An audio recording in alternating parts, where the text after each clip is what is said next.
Baiklah, Assalamualaikum warahmatullahi wabarakatuh. Yang terhormat dosen pengampu mata kuliah Teori Akuntansi Bapak Dr. Fauzan Misra, dan yang terhormat teman-teman yang seperjuangan dengan saya. Baiklah, kami dari kelompok 1 akan mempresentasikan hasil diskusi kami, yaitunya Accounting Theory and Accounting Research, yang beranggotakan saya sendiri Sufriandio BP 18 11 0109, kedua Muhammad Irfan Florid BP 18 11 0080, ketiga Devi Oktavianti BP 18 11 0098, 4 Gilang Febriski Azana nomor BP 18 11 0090. Baiklah, langsung saja kita ke pembahasan materi yang pertama, yaitunya terkait teori akuntansi. Sebelum kita lanjut, alangkah baiknya terlebih dahulu kita mengetahui apa itu teori akuntansi. Teori akuntansi adalah suatu pengertian yang menggunakan spekulasi, metodologi, dan kerangka kerja dalam mempelajari pelaporan keuangan serta bagaimana prinsip pelaporan keuangan diterapkan dalam industri akuntansi. Pada dasarnya, teori akuntansi dijadikan sebagai dasar untuk memahami pelaporan keuangan dan bagaimana perusahaan membuat dan menyampaikan laporan keuangannya dengan menggunakan strategi yang tepat. Kedua, hasil riset. Hasil riset merupakan hasil dari kegiatan eksplorasi untuk menggali ilmu dan pengetahuan baru yang dilakukan menurut kaidah dan metodologi yang absah untuk memperoleh informasi, teori, model melalui eksperimen, ekspedisi, proses penemuan, di mana hasil riset ini biasanya dilakukan oleh di institusi pendidikan seperti dosen dan mahasiswa, research and development perusahaan, dan pihak swasta. Selanjutnya adalah akuntansi. Sebagaimana yang kita ketahui, akuntansi adalah suatu proses mencatat, meringkas, mengklasifikasikan, mengolah, dan menyajikan data transaksi serta berbagai aktivitas yang berhubungan dengan keuangan, sehingga informasi tersebut dapat digunakan oleh seseorang yang ahli di bidangnya dan menjadi bahan untuk mengambil suatu keputusan. Akuntansi merupakan suatu disiplin ilmu yang mana nantinya akan dipublikasikan melalui research, yaitunya dengan meneliti fenomena yang terjadi dan mengeluarkan output berupa metode ilmiah atau scientific method. Selanjutnya, penelitian akuntansi dan metode ilmiah atau accounting research and scientific method. Teori merupakan kumpulan kalimat-kalimat yang mengandung premis yang disebut asumsi atau postulat. Selanjutnya akan disampaikan oleh pemateri 2, yaitu Muhammad Irfan Florid. Kepada Muhammad Irfan dipersilakan.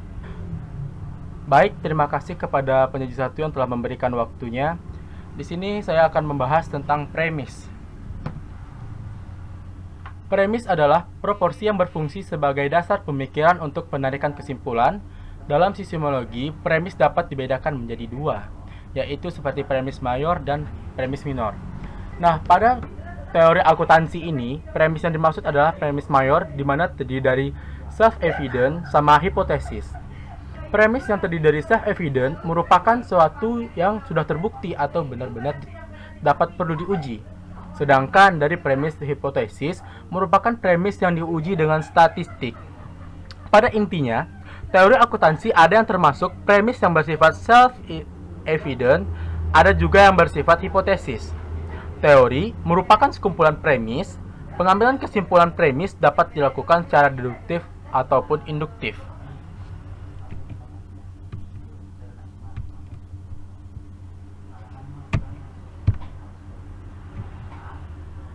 Nah, baik, materi selanjutnya adalah pendekatan riset. Pendekatan riset ini terdiri dua nantinya, yaitu ada pendekatan deduktif dan pendekatan induktif. Baik, pada slide ini saya akan menjelaskan tentang pendekatan deduktif. Pendekatan deduktif merupakan sistem pemikiran yang logis yang digunakan untuk memperoleh satu atau lebih kesimpulan dari sejumlah dasar pemikiran yang ada. Atau pendekatan deduktif ini merupakan simpulan dari premis-premis umum ke premis khusus, seperti contohnya. Yang pertama yaitu premis pertama, kuda berkaki 4. Itu merupakan premis umum. Premis keduanya, John berkaki 2. Jadi kita dapat menarik kesimpulannya, John bukan kuda. Mengapa demikian? Suatu kesimpulan yang dapat diambil pada sebuah sistem yang kompleks dapat diperoleh dari suatu kesimpulan. Bagaimanapun kesimpulan tidak harus saling berbenturan, atau diperhatikan tidak ada kesimpulan lain yang mungkin dicapai bagi John dari premis di atas. Jika teori ini diaplikasikan pada kenyataan John, sebagai menentang menganalisa logika dari seperangkat kalimat, kita harus perlu memperhatikan dan menguji menentukan status John. Pada poin ini, kita berada dalam dunia induktif karena kita akan menilai bahwa teori tidak hanya dengan logika saja, maupun mereka dengan internal yang diperjelas dengan observasi. Misalnya, John dapat dikatakan kuda yang dipotong dua kakinya.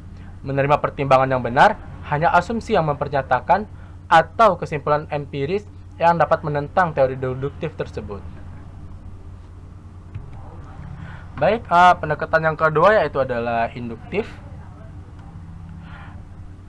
Pada teori induktif ini adalah teori yang digunakan untuk menyusun aksioma umpama premis dari sebuah dengan berbagai aturan akuntansi yang didapatkan dengan susunan tersebut, maka akan terdefinisi secara teliti dan dapat disesuaikan sesuai dengan aturan terminologinya, atau secara singkat dapat menyimpulkan dari premis khusus ke premis umum. Contohnya, perusahaan pertama menggunakan metode garis lurus, perusahaan kedua menggunakan metode garis lurus, dan perusahaan yang ketiga juga menggunakan metode garis lurus.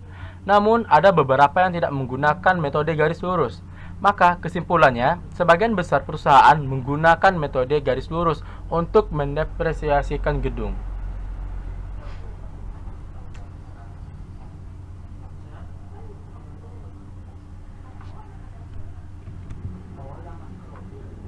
Baik, pada materi selanjutnya itu apakah akuntansi sebuah seni atau ilmu? Kedua struktur, pembuatan aturan dan praktik akuntansi, ada kalanya memunculkan pernyataan apakah akuntansi adalah sebuah seni atau ilmu. Paling tidak seorang penulis pada tahun 1940 merasa akuntansi adalah sebuah ilmu. Bagaimana ia tidak mendisiplinkan sebuah ilmu? Selain prasangkanya sendiri, penulis ia menyatakan akuntansi lebih dekat dengan seni liberal. Akuntansi sendiri tampak sebagai seni praktek, tetapi sang penulis tidak menyebutkan kriteria real yang membedakan antara seni dan ilmu. Tentu, kita dapat mendiskusikan akuntansi pada terminologi ilmu atau metode ilmiah dan peran teori, pengukuran dalam posisi potensial akuntansi merupakan wilayah dari ilmiah. Dalam sebuah artikel penting dan buku follow-up, Sterling mencoba mengklarifikasi posisi relatif akuntansi terhadap ilmu. Ia berpendapat bahwa seni lebih berat merupakan interpretasi pribadi dari perilakunya.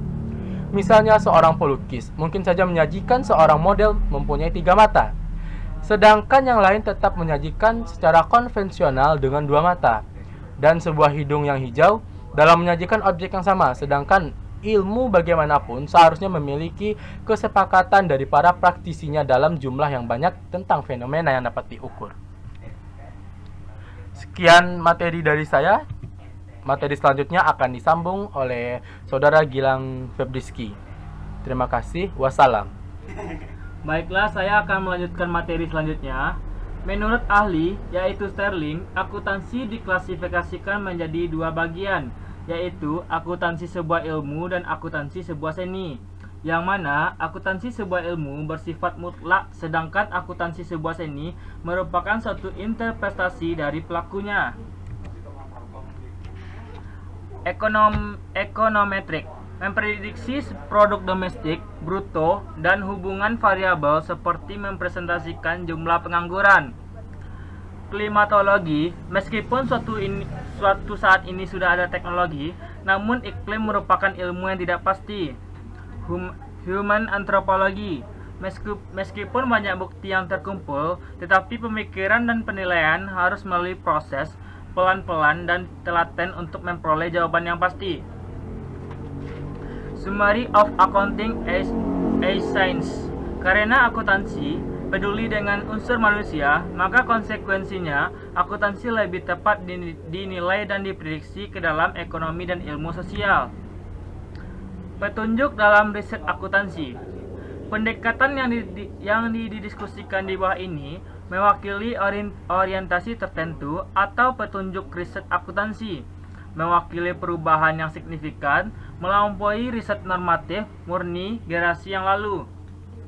Pertama ada dedication model approach, kedua ada capital market research, ketiga ada behavioral research, keempat ada agensi teori, kelima ada informasi ekonomi, keenam ada critical accounting, ketujuh ada revolusi ilmiah akuntansi. Kita bahas yang pertama, yaitu ada decision model approach, memberikan informasi yang diperlukan untuk membuat keputusan, namun lebih berkonsentrasi pada informasi apa yang berguna untuk keputusan tertentu. Sebuah premis yang mendasari penelitian dibutuhkan untuk memberitahukan bagaimana untuk menggunakan informasi apabila tidak familiar. Pendekatan ini sudah tidak banyak dilakukan karena menghasilkan keputusan yang sama sehingga tidak ada kebutuhan informasi yang berbeda. Dua keputusan besar yang ada di dalam decision model approach. Pertama ada memungkinkan user untuk bisa memprediksi masa depan cash flow lebih baik. Kedua ada menganalisis efektivitas dan efisiensi dari manajemen. Selanjutnya akan dilanjutkan oleh Devi Oktavianti. Baiklah, saya akan melanjutkan materi dari pemateri ketiga, yaitu mengenai capital market research atau riset pasar modal. Capital market research adalah riset empiris yang menggunakan metode statistik untuk menguji hipotesis mengenai perilaku pasar modal. Harga pasar mencerminkan semua informasi untuk umum. Semua informasi yang tercermin dalam harga keamanan telah terjadi permintaan untuk peningkatan pengungkapan informasi. Apabila pasar berkembang, maka risetnya juga berkembang. Hal ini didasarkan pada EMH, Efficient Market Hypothesis. Pasar efisien adalah hubungan informasi dengan harga saham. Informasi itu hasil dari akuntansi. Jadi akuntansi berhubungan dengan pasar efisien, termasuk tentang resiko, bahwa untuk saham itu keputusannya terkait dengan risikonya. Penentuan harga saham terkait dengan informasinya di pasar saham. Selanjutnya, behavioral research. Fokusnya adalah bagaimana pengguna informasi akuntansi membuat keputusan dan informasi apa yang mereka butuhkan untuk mengambil keputusan. Behavioral research muncul pada pertengahan 1960 sampai 1970. Setelah itu menurun dalam popularitas dan kemudian populer kembali di pertengahan 1990. Tipe behavioral research behavioral atau keputusan individual dalam kondisi satu orang yang mengambil keputusan sendiri, dan eksperimental, yaitu keputusan yang dipengaruhi oleh orang lain dan keputusan orang lain dipengaruhi oleh orang lain lainnya. Selanjutnya, agensi teori. Teori agensi melihat adanya konflik kepentingan antara manajemen dan pemilik yang menimbulkan biaya monitoring dan auditing. Teori keagenan atau teori kontra adalah sebuah tipe penting dalam riset akuntansi saat ini. Teori keagenan bisa merupakan deduktif dan induktif dan merupakan contoh yang istimewa dari riset perilaku, walaupun akar teori keagenan pada keuangan dan ekonomi lebih psikologi dan sosiologi. Asumsi yang mendasari adalah relasi individu pada saat terjadi konflik antara kepentingan dengan kepentingan perusahaan. Selanjutnya, information economic. Akuntan menjadi meningkat kesadarannya terhadap cost dan benefit dalam menghasilkan informasi akuntansi. Ini lapangan yang relatif bagi periset akuntansi, informasi akuntansi. Riset informasi ekonomi biasanya dasarnya adalah analitis atau deduktif. Dengan pengecualian dari akuntansi arus kas model alternatif, dari model akuntansi historical cost terutama akan kelihatan mengganggu beban penciptaan informasi tambahan pada perusahaan, termasuk riset deduktif yang membahas tentang cost dan benefit dalam menerbitkan informasi. Terdapat kesulitan karena cost dapat diukur sedangkan benefit tidak bisa diukur.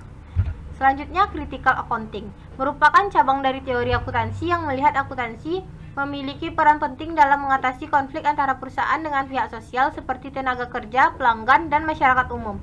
Dikembangkan pada tahun 1960-an dan merupakan kombinasi dari public interest accounting dan social accounting.